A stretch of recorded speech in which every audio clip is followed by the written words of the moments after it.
It's time for another episode of the Enough to Keep Going podcast. This is episode number 177. And and I guess please, I'm getting some feedback, so we're already derailed. But it's the closing show for the month of January of 2021, and this will be a gamer experience show. I'm Swiss Guard, and joining me to chat about what we've been playing for the past 14 days are DBQ Hams, and as I mentioned, the man on the boards, Agastocles Stamus. DB, how are you doing this evening? I'm doing pretty good.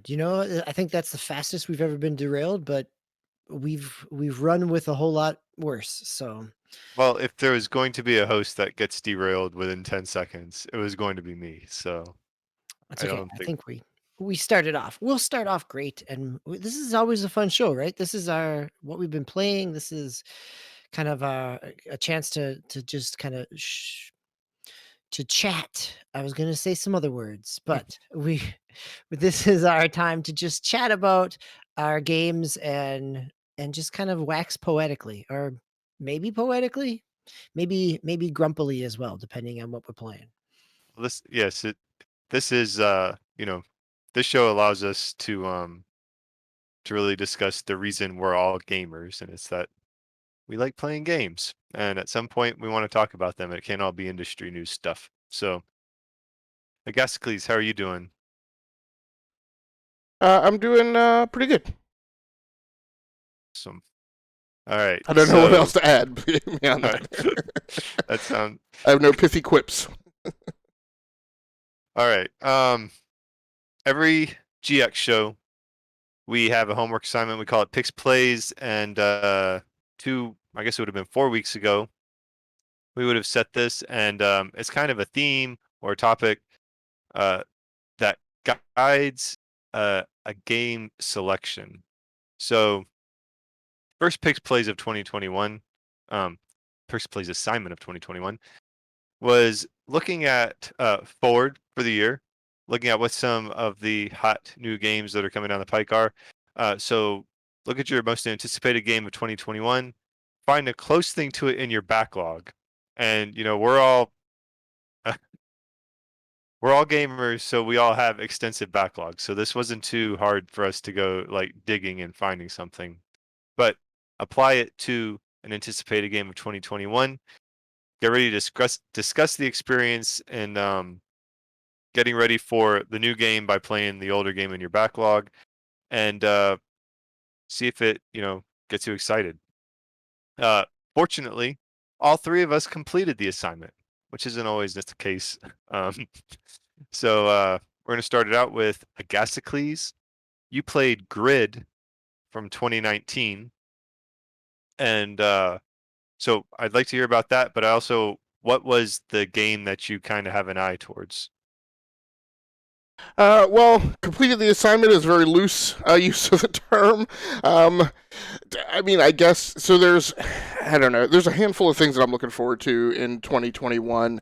Um, it's a toss up in the air as to whether or not one of those things actually exceeds my anticipation for that thing over the other, or is anything of any particular note. Um, a disappointment, if you will, not necessarily a full-on disappointment, but a thing was that there was no Forza at launch for the Xbox Series X or S. There was no Forza Motorsport. There was no Forza Horizon. And of course, PlayGround Games now is turned on and working on Fable. Now, supposedly, we would hope that is being done by the new development team that we know that they were putting together a third development team. But that remains to be seen. I mean, it could very well be maybe that's the core team working on it, and so then, maybe the newer team has been handed the reins to Forza Horizon. Who knows, right? But with so much of the Xbox's lineup in question, I hope we see a Forza this year. Of course, there was what we got just before launch, which was that that team was the Forza Motorsport team was getting started, and I was like, what? Why haven't they been working for they should have been the first team at work on the next generation? But that's why I reached for Grid. I don't think I noted in the no, I didn't note in the show notes. So this was Grid, and I've actually played it on Stadia, which is one of the places that I have the game. It plays amazingly well on Stadia. There's some hiccup if you transition from the out of the car swing camera view into the cockpit. But other than that, I also have this game on Nintendo Switch, and it controls pretty horribly on the Switch. It's a pig graphic wise if you put it up on a big screen. But on Stadia, the thing looks great, plays great. I posted a pole position finish, right off the bat, having not played the game for months.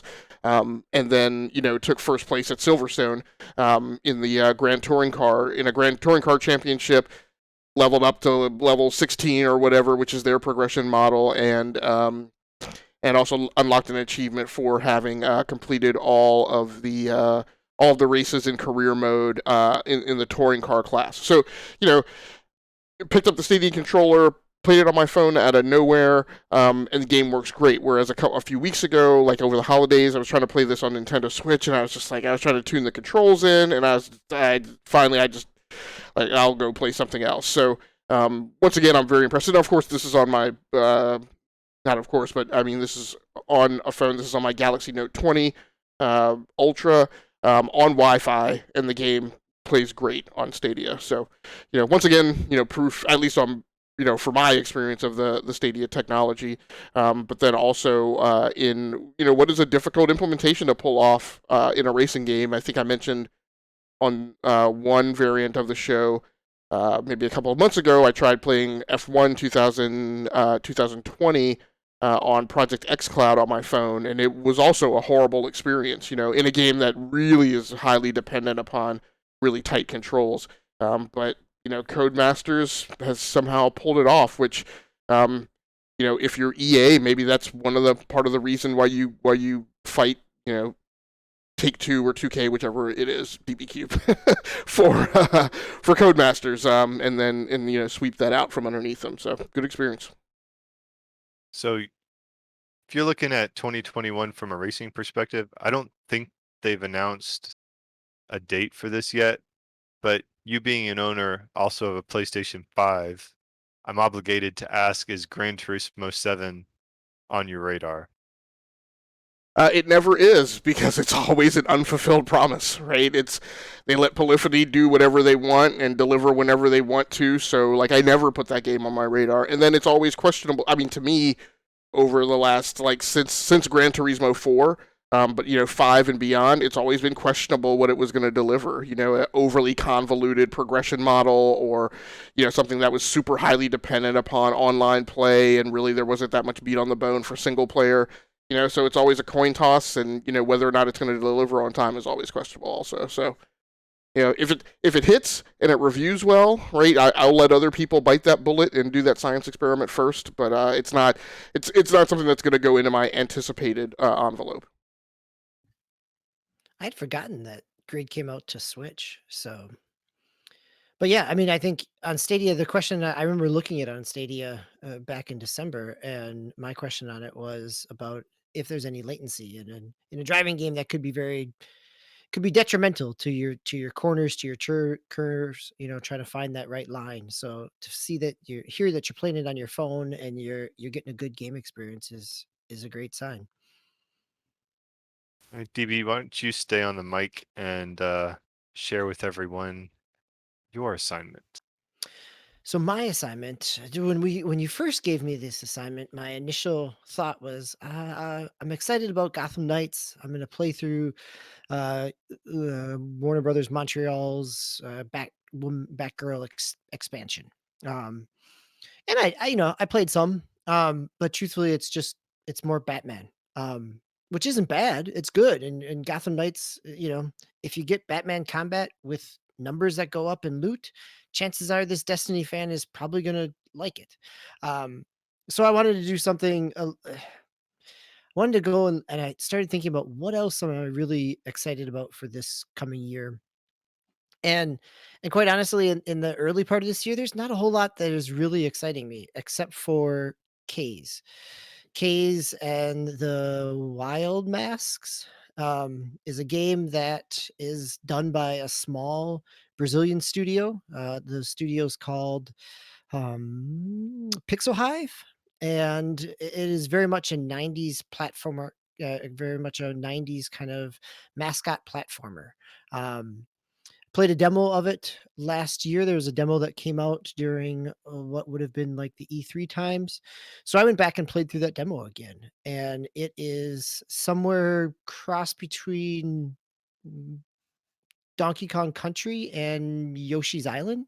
Um, it's got kind of a similar move set of mashing all the Donkey Kong Country characters together. You get like you're you're a rabbit and you've got spinny ears, so you can kind of have the Dixie Kong piece. You've got a twirl that will knock stuff out. You can find masks throughout some of the stages that, in a Yoshi's Island sense, transform you into different characters with different abilities. But it's really it's tight gameplay in terms of a platformer. The music is really good in that same kind of genre, but it also has kind of a weight to it, more so than some of kind of the modern pixel art um, platformers. Where it's a lot of high precision jumps, maybe some floaty jumps, but very precise in that way. This has a little more weight to it, so it does kind of have that Donkey Kong feel to it. That you're a lot more grounded, but design well. The level designs are pretty varied. You're fighting off a lot of kind of monster food items. Sure, right? I mean, it's a mascot platformer, but it's really enjoyable within what I played, and it's supposed to be coming out.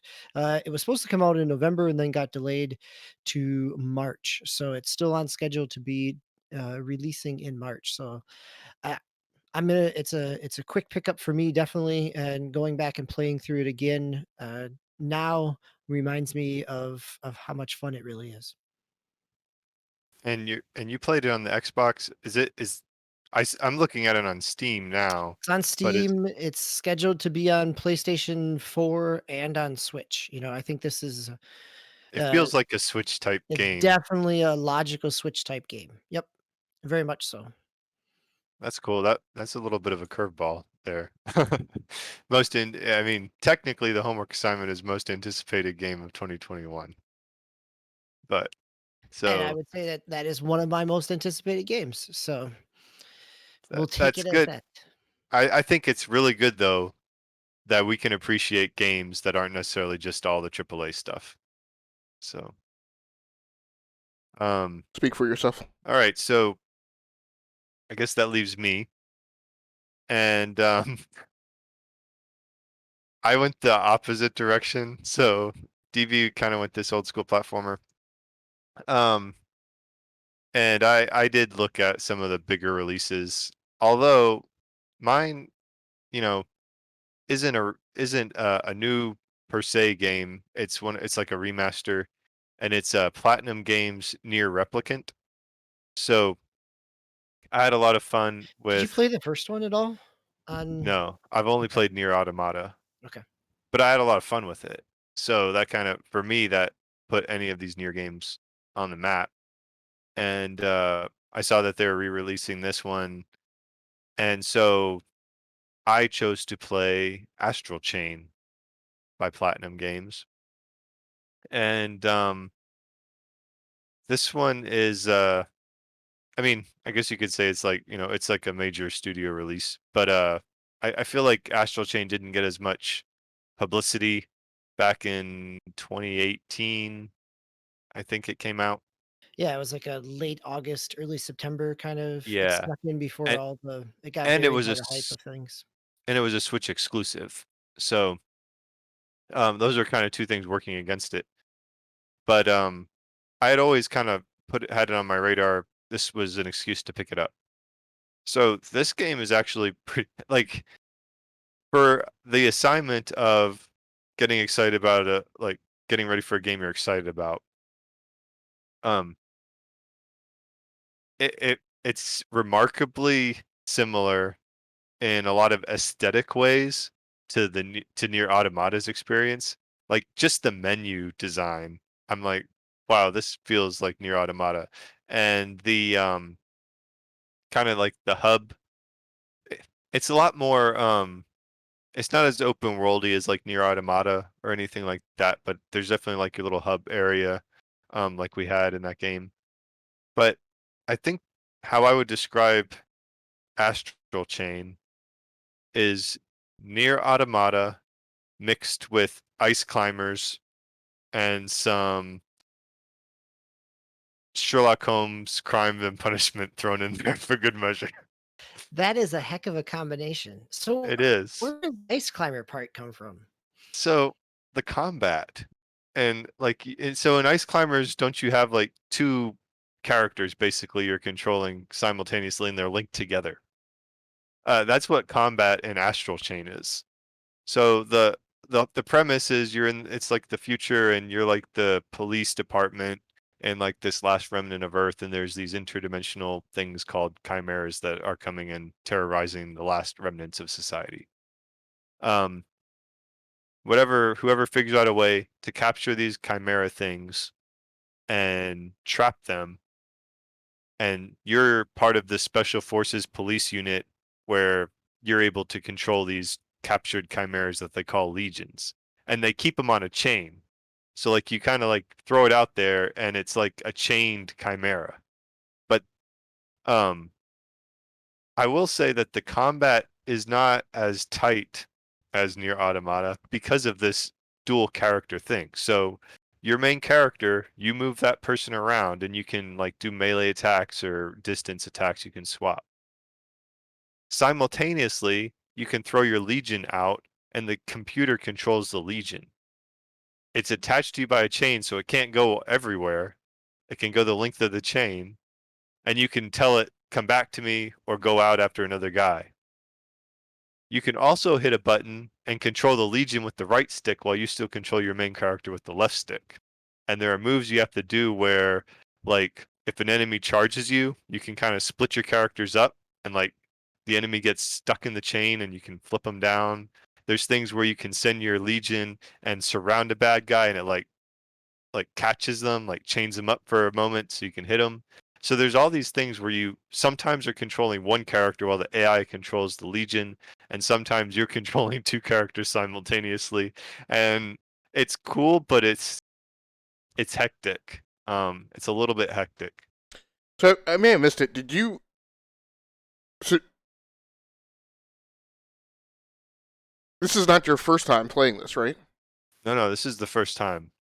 I Really? just bought it for this assignment. Okay. So DBQ, had you played? I thought one of us had played this. I thought it was Prime as well It- because I I think- asked about it. Okay. And Yeah, Prime said he hasn't played it either. I'm pretty sure it's like Prime and I have both mentioned that we wanted to pick it up at some point over the course of the preceding 2 years. But Well, we talk about games all the time. Maybe it just got stuck in my memory Get it the in wrong. there. I was sure that somebody. This is because the original release was this originally a 2018 release on PlayStation? 19 on Switch, I think. Okay. All right. Unless you're talking about Nier. If you're talking about Nier No. Automata, No. then yes. No, I No, thought. Astral Chain is a Nintendo exclusive. Okay. All right. Okay. No, So- completely my mistake then. Sorry. Um, Mistake on the release. But not mistaken on. I was sure that I thought somebody. We all own Switches, so I just thought that somebody had. I thought someone had played this before. It had mentioned it in the Gaming Superlative Awards for that year, but I may be mistaken. it's very possible I mentioned it as I want to play this, and I'm sorry I missed it category. That seems maybe that is where it came up. Yep. Yep. But the Sherlock Holmes aspect is you're like literally have this mode where you scan the area for clues because you're like investigating, oh, there's a chimera here and we have to figure out where it was, and like you go around and you have to take your legion and kind of look at stuff and report back to your captain, and it was this kind of weird like investigative mode, and then you jump in and do some combat. So um it's fun. And even with like even near automata, you know, you start out in that like kind of 2D flight shooter, like old school mode, the top down, where you're like you're moving your character around in their little jetpack thing, and it's very much like the old not Space Invaders feeling, but like just that top down air combat shooter type thing from like an SNES. They have kind of a similar thing with Astral Chain, where you're like on this rail shooter, but you're going through like a tunnel on a motorcycle, and it's very, you know, uh Marvel Civil War esque, shooting up like stuff, Matrix type thing. Um, but it's like that weird, hey, we're gonna throw you in like a curveball mode out of the gate and then jump into the story after that. So it felt very, it just gave me vibes of the Platinum games. So from a of Nier Automata from Platinum games. So from a most anticipated game perspective, like yeah, this got me excited about playing Nier Automata again.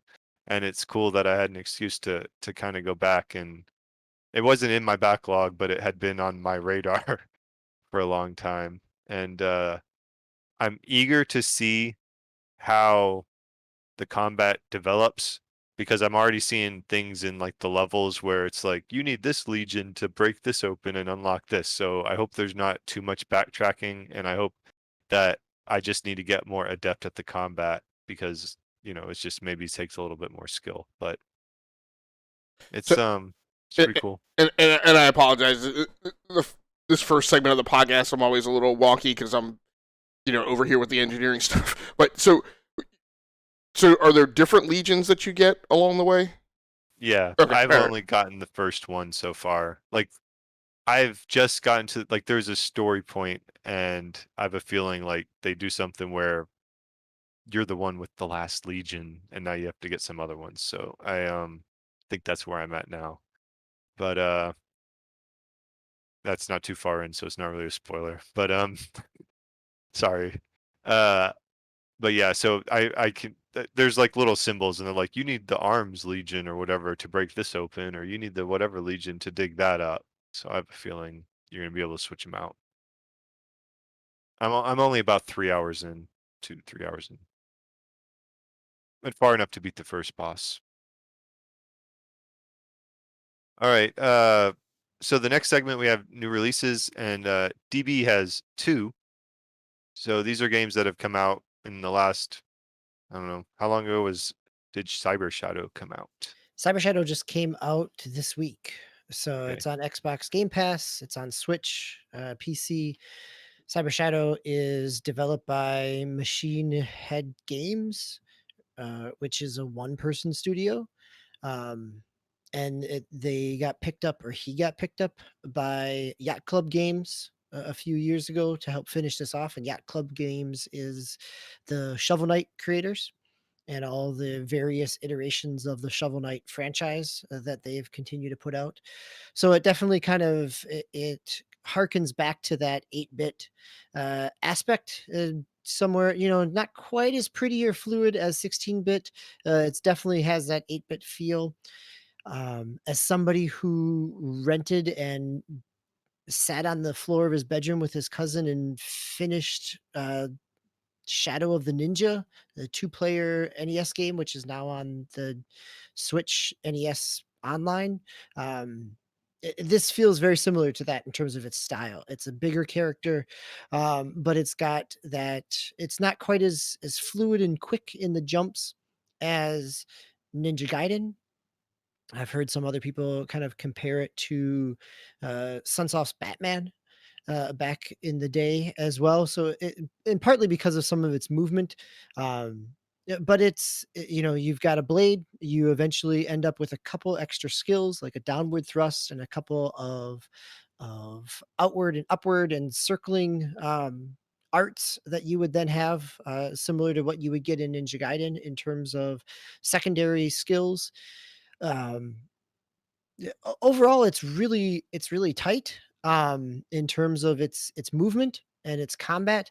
It does have the kind of, for better or for worse, it's got the Castlevania knockback aspect of when you get hit, you get bumped back, which has definitely hurt me a couple times and hit me into other enemies. But it's a game that if I it's a game that I found myself dying probably 6 to 8 times trying to beat the first boss, but I didn't give up when I could have easily shut it off and moved on to something else. I think one of the challenges that I find with Game Pass is it's so easy when a game gives me friction to move on to something else because there's always something else to try. Where if this was a game that I rented, as my one allowance video game rental when I was in middle school, I would have banged my head against it until, until forever because it was the only new game I had to try. So it's it's walking that fine line of giving me that challenge, but also, uh, enjoyable enough that makes me wanna keep coming back to it. So, I've only played a couple levels. It does have checkpoints. There's not, which is nice. Some of the checkpoints you can actually buy, like, health refills or magic art refills. Um, it also doesn't have any lives, so it was pretty easy to die 8 times and keep coming back to it. Is this a game that is this another one of these like 2D platformer games that has like 100, 120 levels like in the base game, and so part of the charm of it is this feeling of like unlimited challenge, and I mean kind of like a Super Mario kind of thing where you're just going to No, be these levels. I think this is a little tighter. I mean, I'm reading the reviews. Some people say it takes 5 to 6. Some others say it takes 8 to 10. So it's not an unlimited, it's not a huge game. It's definitely specifically scripted. Does the elements are designed in a way that it's not just kind of throwing a whole bunch of platforming challenges after you. But you could see the developer throwing out like expansion packs or additional versions or subtitled Oh iterations yeah, that very have much, like right? I 30 mean, something levels in them or whatever. yep, could easily add to that, and they could, now that they're part of Yacht Club, they could definitely take that same approach where Yacht Club has done with Shovel Knight, where you get different characters that have different abilities, but you're kind of playing through some of the similar areas. Um, uh, It is a multi-platform release, right? yes, yep. Okay. Yeah. Yeah. I'm Okay. also looking at it again on Steam here, and I mean, it looks cool. Like I don't always go for like old school for the sake of old school, but I don't know. This one has a very neat, like you said, it definitely feels more NES than SNES, but the art style and the design look pretty slick. I mean, Cyber Ninja stuff. It's pretty cool. And DBQ, just from your playing of it, and like in combination or in convergence with the release cycle of like the year getting started, like is this the right time of year to put out this kind of game? Is this kind of like this, a bit of a AAA bathtub, so to speak, kind of after the big holiday season and the rabid consumption of trying to chew through games before award shows, and then you get something like this, and you're like, yeah, I'll just while my way along with this until the first big like March release comes along. I think so, right? It's kind of your palate cleanser type of game. It's something where you don't have to sit down. It's not 100 hours of Assassin's Creed, or after people have sunk into all those times in Watch Dogs, Assassin's Creed, Cyberpunk, punk. I think that this is a good time to release some of those. It also is a time when, because there's a not, other than Hitman this week, there's not a whole lot else coming out, and so it gets a little bit more notice in the news cycle because it has kind of a dry week to come out in. So the other thing I want to call out is the music. The composer is Enrique Martin, who I don't know, but I'll give him credit because tonight making dinner, I called up the soundtrack on YouTube and just listened to some of the tracks as I was getting dinner ready. So Is that it's definitely got a Ricky Martin's little brother? yes, that's exactly yeah, right. And there's that joke is just queued up for somebody. So yeah, but no, it's great. It's a really good kind of chip tune type of driving beats. It fits really well with the aesthetic of this game. Comparison to anything else that like, I mean, first of all, it's interesting that anybody drops anything with the name cyber in the title at this time. But comparisons to anything else that either attracted you to it or plays well in conjunction of having come from like another title in the background, or anything that grates up against a similar title like Shovel Knight or any other 2D platformer, so like Celeste or Ori was kind of the first thing that came to mind. Was like after playing Ori, I'm just like I don't really know that I'm playing any other 2D thing because I just don't know that anything's gonna grab me or impress me as much as Ori did. Yeah, I mean, I think Ori definitely has a fluidity to it that is not present here. This is an 8-bit kind of style game. I think even the Messenger from what 2 years ago now had a little more fluidity and movement in some of its combat. You can eventually get some double jumps and some wall clings. I was looking for those immediately because of some of the areas, but and I think the other piece of this that I actually kind of like is that it is it is its own standalone game. It is not a roguelike and it's not a Metrovania. Like those are the two genres where this seems to, the 8-bit style seems to kind of grab itself into. Um, and we get a lot of those and some of them are great, but it's also kind of nice when it's just a game, right? It doesn't have to be a constant runs or backtracking and collection. That it is just simply it's an action game. I mean, it feels very much in that. That's where Scourge, stylistically wise, the Messenger, Scourge Bringer from this past year was also all kind of feel in that same vein. Um, Scourge Bringer had some great tracks. The art style is a little more devolved, but it's also a rogue like. So this kind of it blends a number of those things, but it really is. It feels like a really polished 1992 NES game, kind of late life cycle things where they're kind of milking the system. Um, but the soundtrack is way above what uh, that chipset could have done. All right, so the next game is another interesting, I think, choice. Um, this, I guess it just recently came out on Xbox. Came out on Xbox and I actually have been playing it on Switch as well. So It looks like it came out a couple months ago on PC, on but this PC, yes. Yep. okay. It was originally scheduled to come out in October for platforms and it for consoles and it got pushed back. And so it did come out for PC in the fall, but got pushed back. And that's where this is Unspottable. This is a game that almost or kind of sideways snuck into my superlative show as best party game. But it is a game that my sons and I have sat around and certainly yelled at the TV and yelled at each other plenty in a good kind of fun way. It's a fun kind of couch co-op, not couch co-op, couch competitive game. So the whole idea behind it is you are all the action takes place on one screen. You and a whole 2 dozen or so of computer controlled bots all look the same.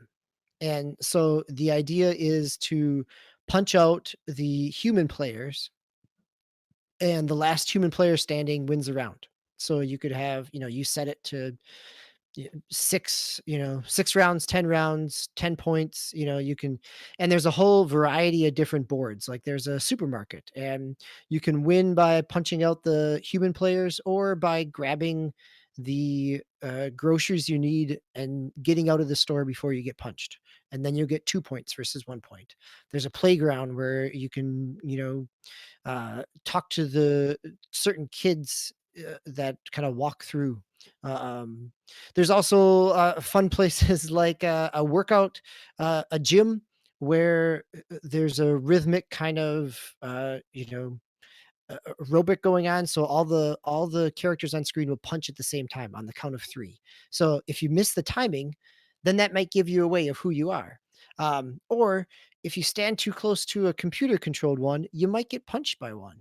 Um, there's also, there's a dance club where they'll kind of show up on the screen, left, right, or and if you move in time with that, as all the computer does, then you kind of blend in. But if you miss one of those, then you might give yourself away.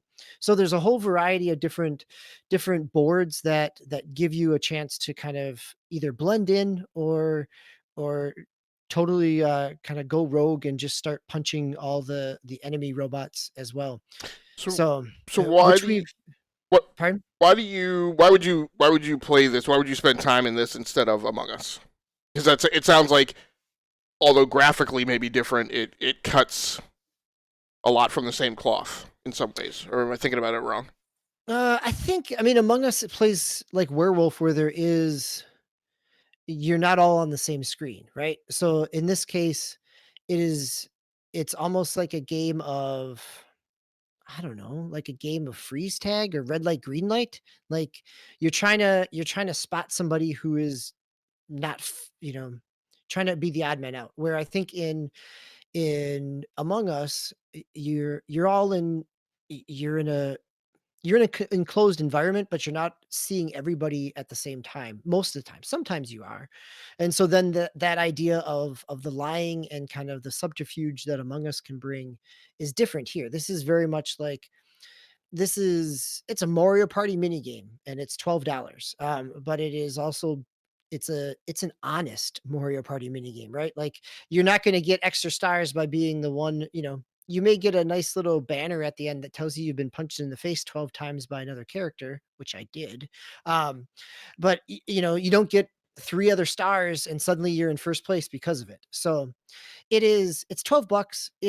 It's a game where if you have family around at home, it's a game where if we were not all in a pandemic and people were hanging out on couches together, it would be a fun kind of party game. Um, it's an easy pick up and play. I don't know that the Steam version has multiplayer online because it kind of kills it a little bit. If it, I mean, it might, but the console versions don't, both Xbox and Switch, and so It it does say is it has remote play together on the Steam version. okay. So Nice. Yep. they sounds like they've done something to help that. My thing, Yeah, and I know they've been streaming it as well. I mean, on the Steam version has got some streams going. you you mentioned the price, like on Steam right now is $10. That makes me think, how many like levels are there? Or did you did it take very long for you to really start having to recycle some of the same areas? Oh, I think there's probably 12 to 16 levels. I think I named maybe half of them here. Um, at the levels are more like settings, because really it is the gameplay comes from your interaction with the other human characters. Like, sometimes at it's similar to a battle royale mode, right? Like, you could have a map, but the gameplay is actually the interaction between people. And so this is, some of those settings, the robots all move very methodically. Sometimes they move erratically. And so your strategy to blend in or to avoid things, so the strategies change a little bit, but it also becomes starting to know a player's tells, like, "Oh, okay, my son punched me because he caught me walking only a few steps and then turning," which the computer doesn't always do, right? It's like double backing, because I was starting to come after him because I figured out who he was. So, there's some of this kind of kind of feints that you can do. You can, so yeah, I don't know that it's it's about priced right, right? This is not a huge game that is gonna give you 100 hours of deep story experience, but I would bet that by the time that we get to the end of this year, um, I've probably played 70 hours of it with my family because, Oh, already 3 times this week, we sat down and played 45 minutes of it, and it's the equivalent of, do you sit around the table and play cards or a board game? You can pick it up really quickly, there's not a whole lot of instruction, and it also in a round, you could be done within 15 minutes, and so it becomes a quick kind of interaction, for friends and family, without having to have a big investment. awesome. I mean, it looks like something that I hadn't. It kind of wasn't on my radar, and I think I might have to check it out. It looks really cool.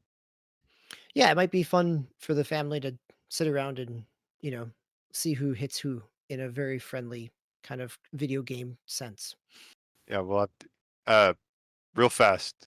Did it lead to needing timeouts, the equivalent of timeouts at your house? Well, If or did my angers flare? I mean, did tempers flare? Excuse me. if my kids were younger, yeah, probably. But not as much as Mario Party ever did. So, All right, it's good to know.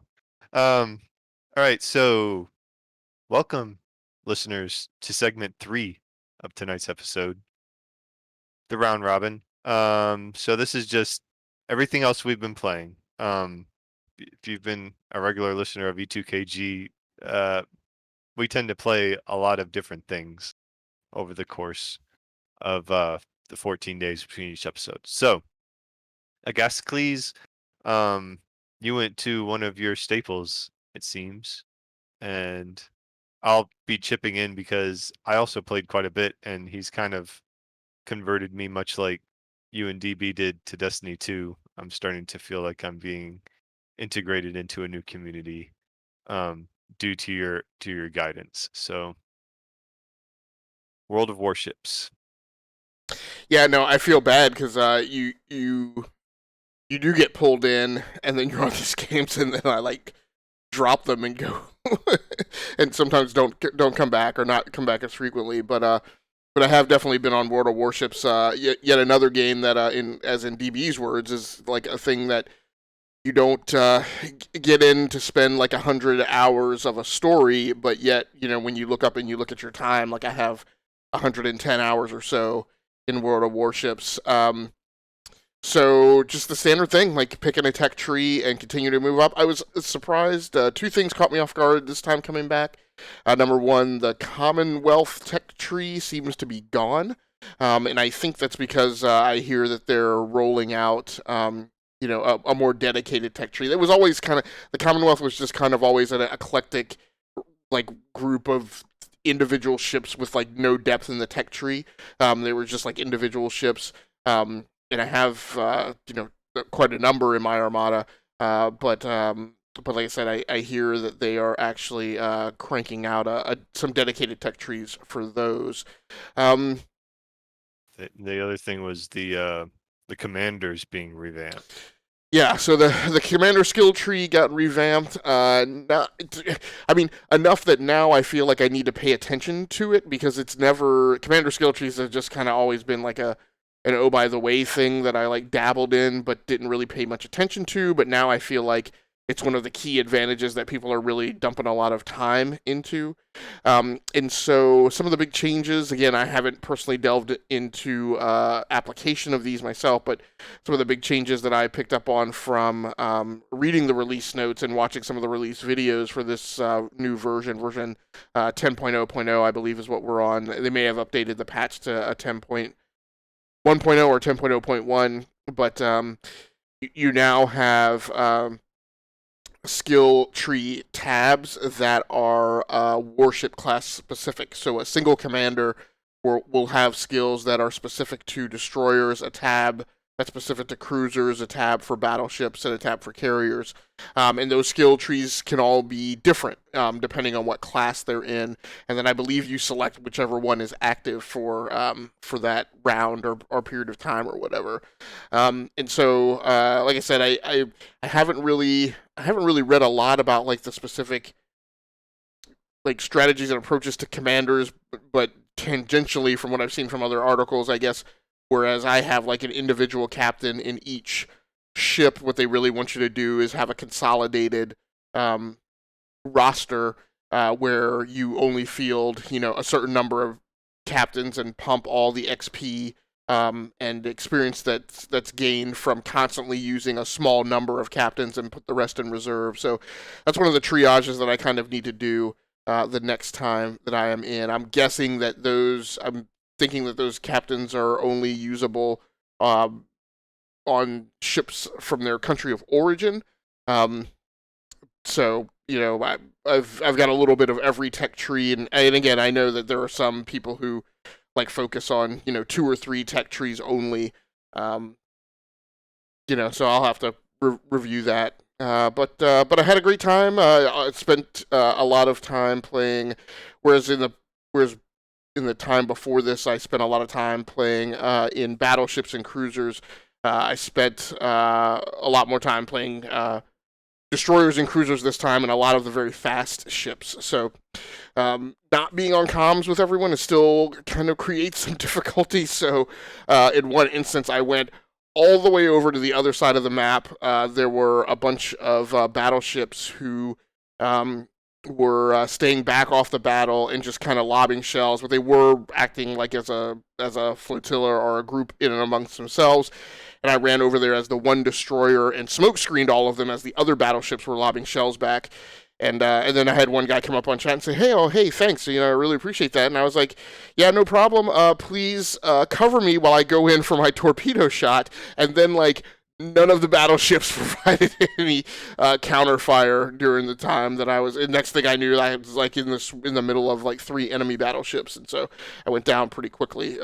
But had a lot of fun.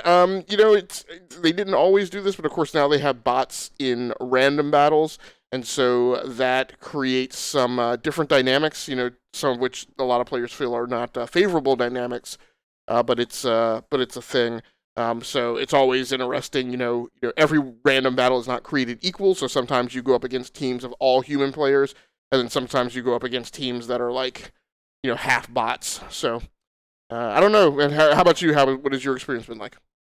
Well, I'm kind of like you, so getting to that point where it's that game where I can have 20 minutes and okay, I'll do a couple of 2 or 3 ships and 2 or 3 battles and then jump back and do whatever I got to do.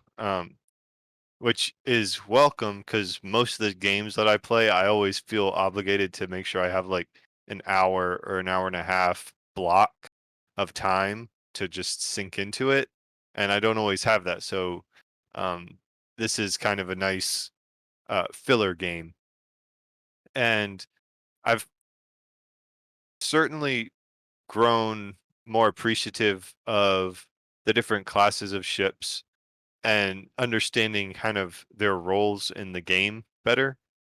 So I'm becoming like not an anchor on my team. So I've been finishing in like I've just been doing like the humans versus bots type battles, and but I'm finishing towards the top of my team pretty consistently now. So I feel like I'm starting to get the hang of it, and it's become a lot more fun. I did send you the message, like the one experience that I had with I was using a cruiser, and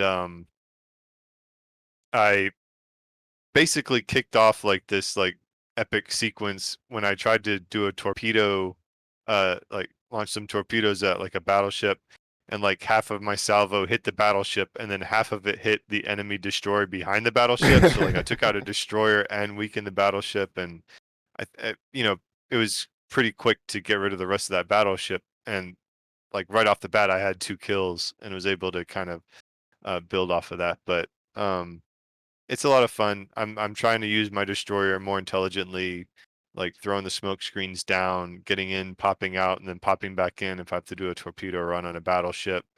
Um, Initially, I didn't like the battleships, but now I kind of just like going in the middle of them and like absorbing all the damage and like throwing down a lot of damage. So those have been um, a lot of fun too.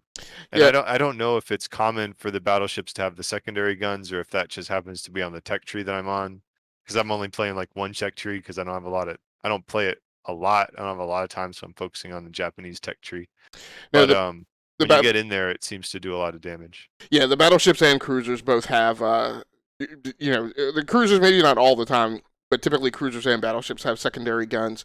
Um, All right. and so yeah, I would heavily suggest doing, and I just started doing this. I didn't do it a lot initially, but um, playing the campaigns just because they're just all they are is just you're just selecting daily challenges kind of to throw into your I mix. thought I saw that, and it looked like they were up to tier. You needed to be at like tier 5 before they really let you kick in with a lot of those. It's a bit of a pain. You have to go through and read each individual challenge because there are some that are like tier 3 and above. Okay.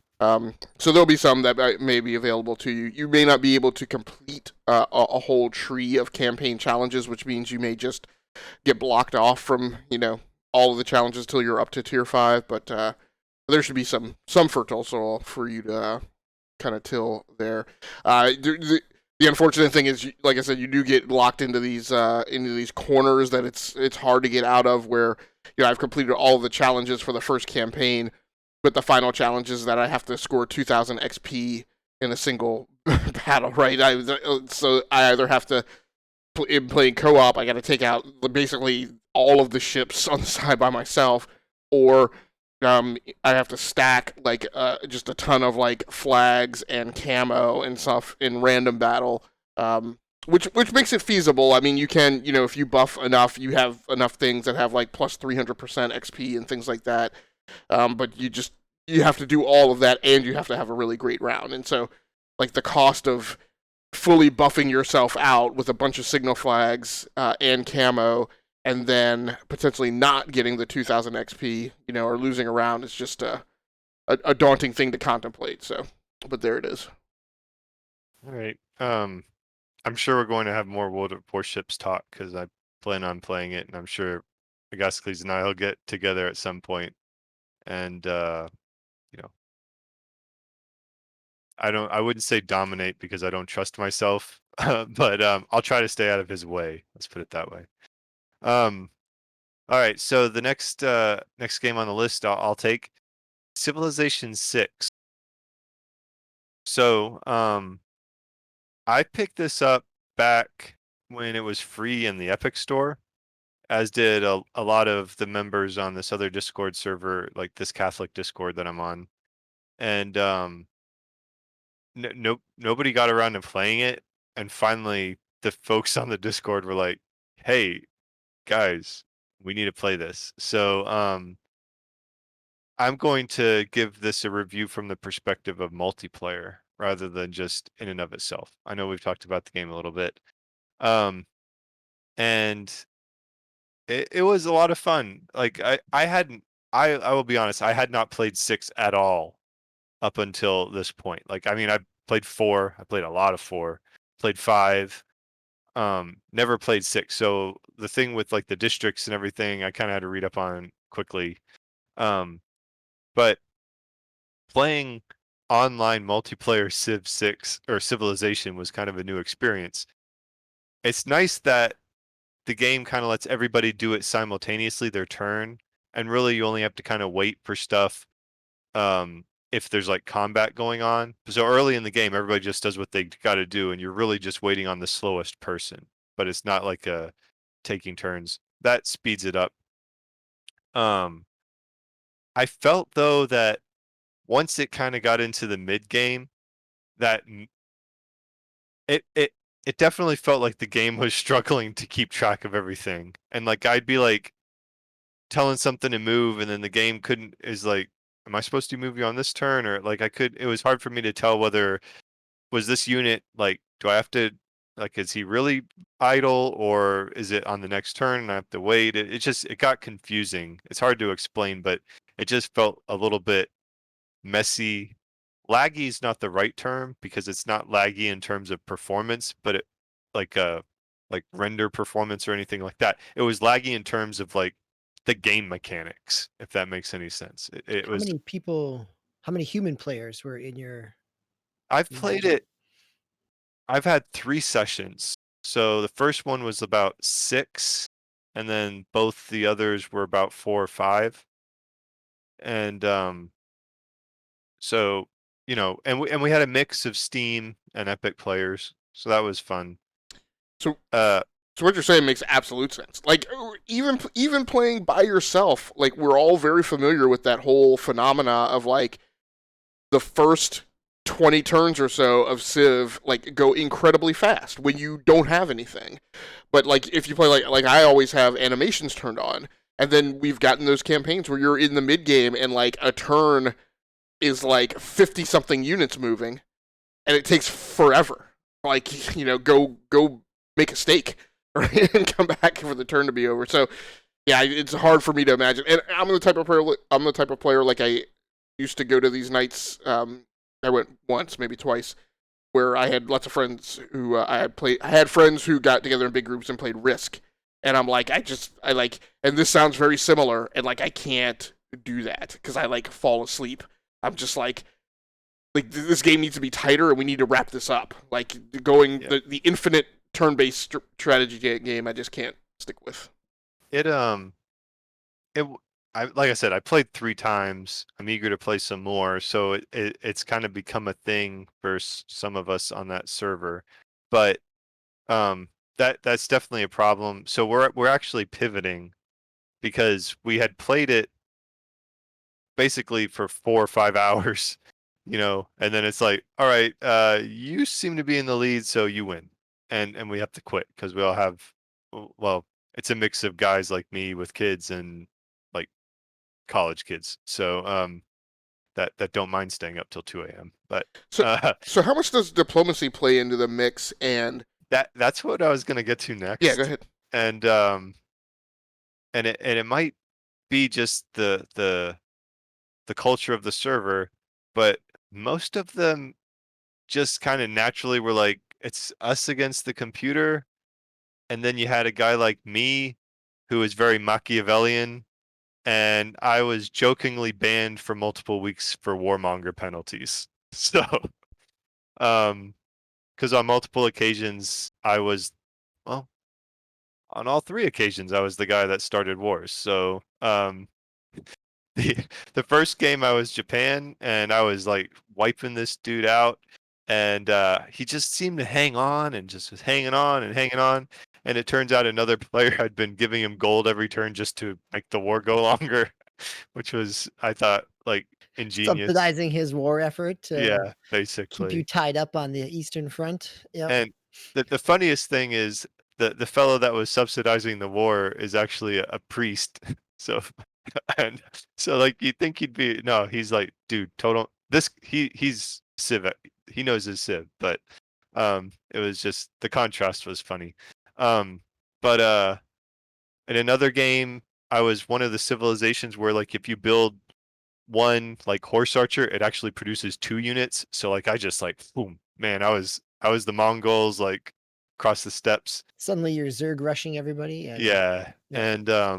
And in a third game I tried to do a science one, and somebody else was kind of beating me at science, but he wasn't defending his city, so I took my conquistadors and took some cities with libraries to boost my science output. And So help me out and talk me through how this game doesn't unfold. Because so Age of Empires, it is like playing that game multiplayer. It just drives me nuts because I mean, more so than any other game. Like I've found RTSs that don't devolve to this, but Age of Empires and that whatever that, I always forget the name because I hate it.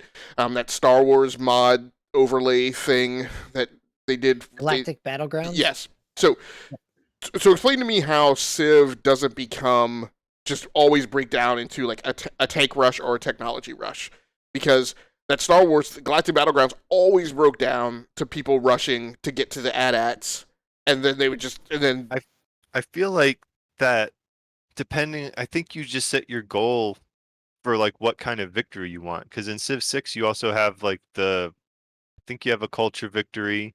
You have the weird thing with like the tourism, but I've never gotten to that late in the game yet. And there's like the religious victory.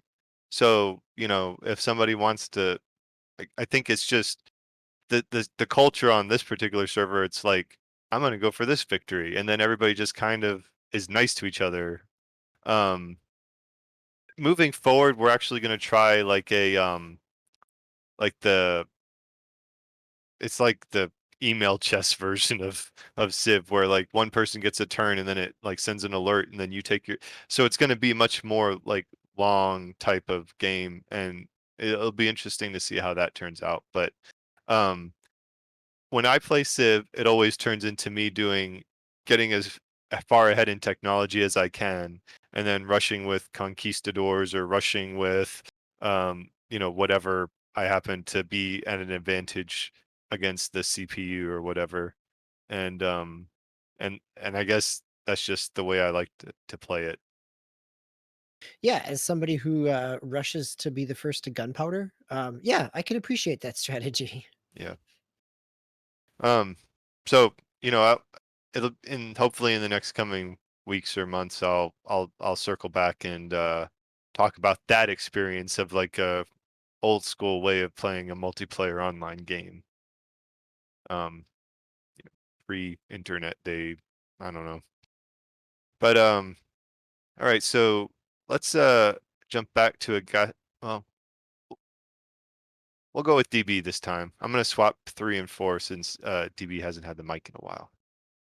Well, that's okay. I had the mic for a while to begin with, but I'll go quick here.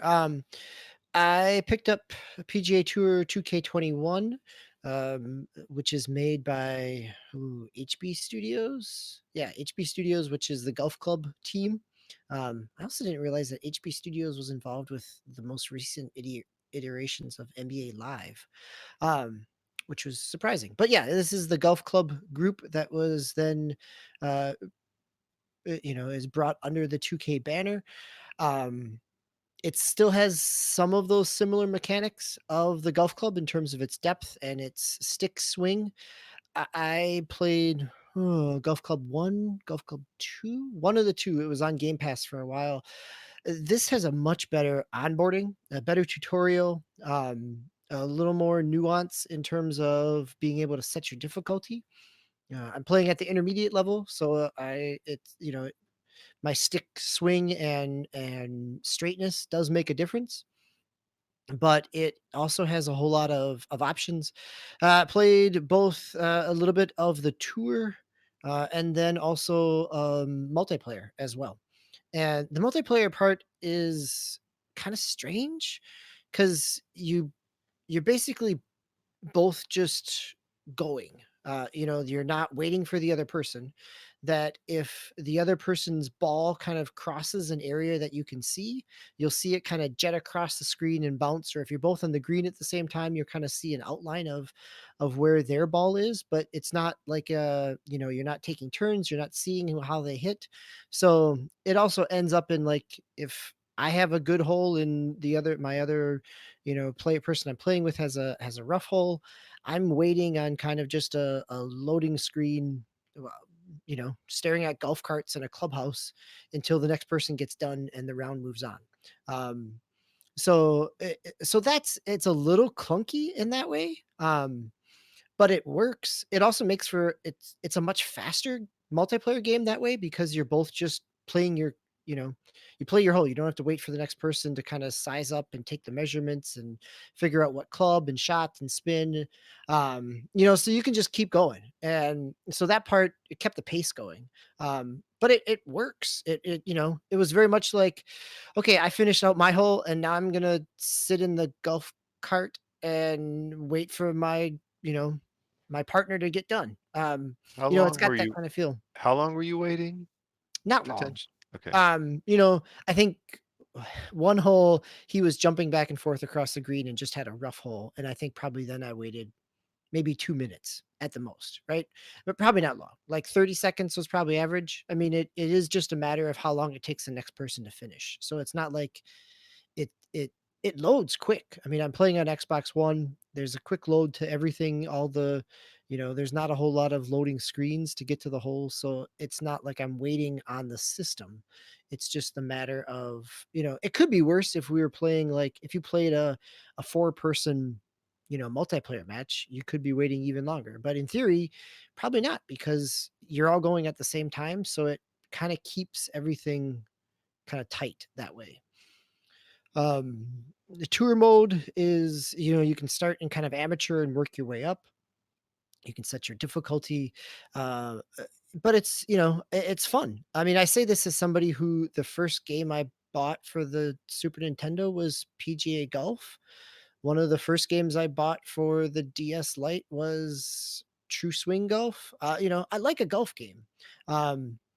This definitely hits that. There's, it's taken me a little bit to get the stick swing down, but it's satisfying and it's still nuanced. Where even though, in true golf swing fashion, even when you think you have a hold on your swing, you get a little sloppy and suddenly it's too fast or too slow, and that makes a difference. And so it's kept me kind of mechanically engaged in that way as well. So it was great. And uh, this night after work, I played around and got a hole in one on a par three. So I may never talk about this game again because I'm never going to top that. So, but it is also, it's really enjoyable, and it's something that they did a good job. They had strong mechanics with the golf club games, and they've just refined them here and made them a little more approachable for newcomers as well. And is this the only platform you've ever played the series on? Yes, I play the golf club on Game Pass, and then playing this on Xbox as well. Okay. All right. Let's move on then to Call of Duty Black Ops Cold War. So I know that Agascles and Prime have both been playing quite a bit of this recently, and I know that you, Agascles, have been especially excited about your exploits online. Yeah, and before I go into that, I did have one question for you, DBQ. So, lots of time on the Xbox One this last couple of weeks. Is there anything like particular behind that, or that's just kind of where you wound up? I switched around some of my console placements, and it's back up on a 4K TV. So, and it's also not in a cold basement in the middle of a cold January. So, yeah, maybe a little more time on the in the living room. Okay, all right, very cool. Yeah, nothing special to report here. It should be pretty quick. I'm at prestige level one, somewhere in the high 140s. I don't think I've clicked over to 150 yet, but I'm like 149, I think, is where I left off. So, starting to pay attention to this whole thing of getting diamond on weapons, which I used to like never. I was like, whatever, I don't know what the heck that is. But I have LMGs, light machine guns that are maxed out, and so pretty much the only other thing to do with them is to go for diamond. So I've been focusing on those. Been really happy with the way some of the weapons classes, which I used to be horrible. Like there are just certain weapons classes that are just you have to deal with. Like in order to level up certain weapon classes, you have to be resilient enough to not have a fragile ego. And so my guess is that there are enough Call of Duty players out there that do have fragile egos that will never level up. Tactical rifles, for instance, sniper rifles are a pain. If you're not using this quick scoping, I don't know if it's a cheat or it's just some kind of weird thing that people do. Prime and I both talked about it. Like neither of us like do it. I'm just not invested enough in figuring out anything special. Like I know like the gung ho. There's a bug in the gung ho perk that allows you to like cook a grenade, and if you cook it, I think indefinitely, you can like run around and load while sprinting, so you never have to slow down. So people use that exploit to gain a tactical advantage in battles by never having to slow their pace down, so people can get a shot on them. So things like that, like I just don't like. do or try and figure out or bother with. It's just, I mean, it's unsportsmanlike conduct. So, you know, so, but I've been having a great time with, you know, tactical rifles. Again, I, ate that, ate that bear sandwich, you know, when I first started off in those, and they've come along quite nicely now with a lot of the attachments that now a lot of times I use those weapons that used to be bears to deal with, and they're like really super powerful at this point. Probably the most interesting thing is I started off coming back to this game, really being surprised at how much of a liking I was taking to it, and I was only playing free for all. Then I initially added Team Deathmatch or TDM, so I did that for several weeks, and now I've like expanded my view, and now I have like 8 different game types in the rotation, and so I don't remember the names of all of them, but you know, there's in particular, the most recent one that I added was probably one of the most interesting, which is a mosh pit of different modes. And so I think it's domination, kill confirmed, and maybe one other. But this takes a lot of the game modes that are like blown out and normally like 6-on-6 and clamps them down to 3-on-3 and puts them on these gunfight maps, which were originally designed really around 2v2 player gameplay. And so it makes it incredibly tight, incredibly hectic, and it's the gameplay that I'm finding my way back to an enjoyment of multiplayer in. I love Prime, and I'm so glad that he's found happiness in the battle royale modes. But like that long loot loop of just going around picking up stuff, never encountering enemies in between that, and then, you know, in 15 minutes of gameplay you get one engagement and you get killed. Like I'm much more suited to, you know, a round of Call of Duty is 10 minutes, and in that 10 minutes, like you're constantly in a firefight.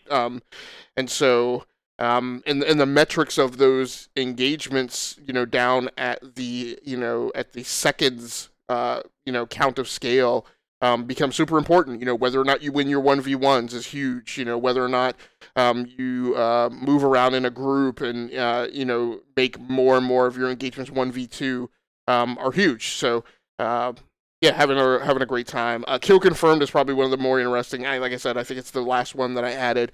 I'm playing that on both the 3v3 gunfight maps, but also the 6v6, and I just always find it interesting that, again, talking about fragile egos, you have so many players who turn out to not do well from a team aspect because they are super hyper focused on getting the kills. But I'm like, dude, pick up the dog tags. Like, so you see all these kills go on and people don't pick up the dog tags. I'm like, how did I just get killed? I respawn and there was like 12 sets of dog tags on the maps. Like, you guys aren't picking these up.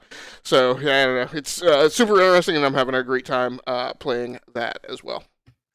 So you started in the fall playing this on PlayStation 5 and really enjoying the hapticness of the controller. Are you right now? It looks like you're playing it on Xbox, but on Series S, what's your choice in terms of? Are you just bouncing back and forth between? I'm bouncing back and forth. So I play on PC, PS5, and Xbox. I should say, interesting of note on the Xbox. So I had that Thrustmaster eSwap Controller X that I've been playing with. I finally, swapped out some of the analog sticks with that and made some tweaks and controls. Also caused me to pay more attention to my Xbox Elite Series 2 controller. I actually ordered some aftermarket analog sticks for that as well. So I tightened up the rotational, the torque on those, on the tension on the analog sticks to the tightest level, which is great for me for accuracy. But I also ordered the Series 2 is just really weird in the analog sticks kit that it comes with, where there's only one tall stick and it's concave, and there's only one where it's convex. There's only one concave stick and it's a short stick. So like you have no pairs of alternates in that. So I ordered an aftermarket set so that I could have either 2 tall convex or 2 shorter concave. I would prefer 2 tall concave like I have on the Thrustmaster controller. But I got the next best thing that I could find. There are no aftermarket. I can't find an aftermarket kit that has tall concave analog sticks for the Elite Series 2. So I just went and got, extra sets of the ones that are the closest thing that I prefer. But I'm also playing a ton on console with keyboard and mouse as well, with some smaller TechNet and Vixing mice that are, they make these portable gaming mice that I've been using, wired on those as well.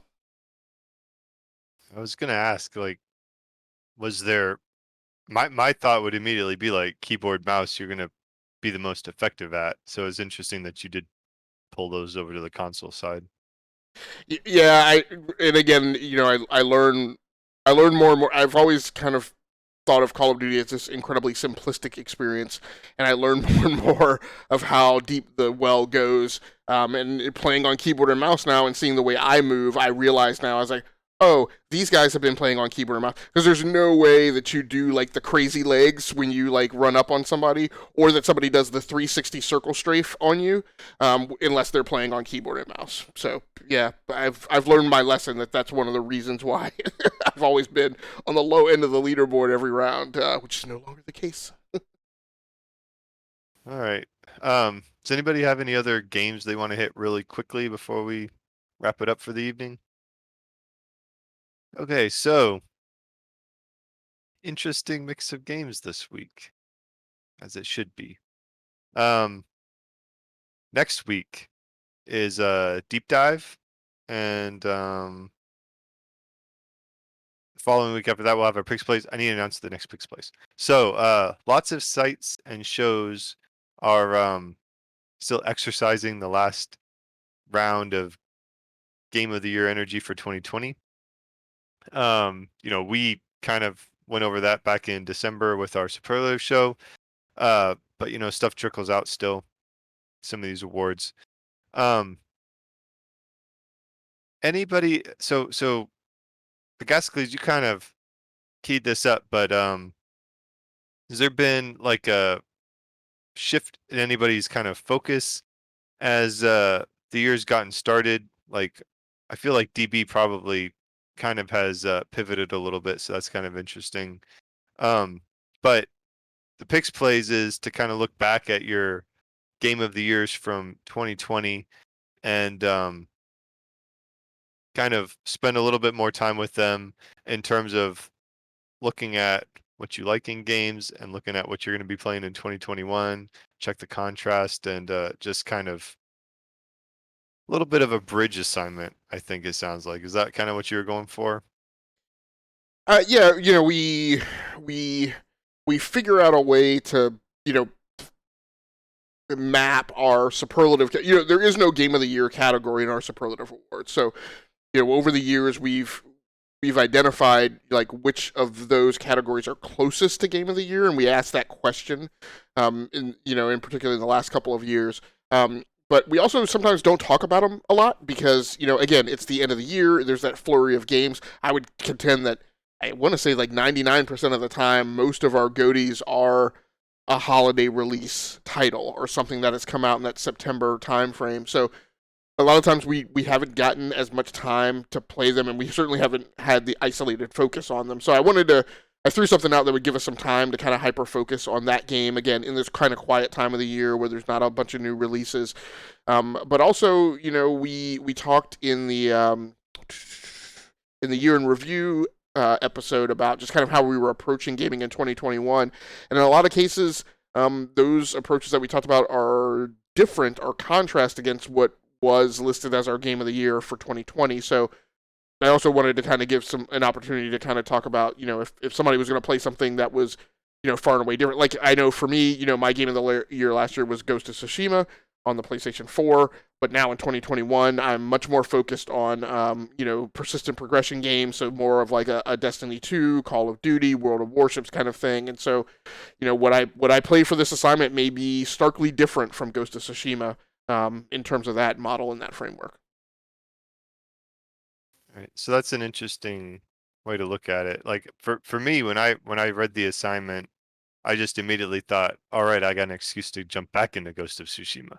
So that was kind of, but I like the angle of looking at it in terms of moving forward. So I'll be kind of feeling the mechanic. Like I'm getting later into the game, so I'll feel those mechanics out and see how it maps to some of the games I have my eye on moving forward. So I'm the only one that actually listed an anticipated title. That's you will be hearing about Ghost of Tsushima from me. So,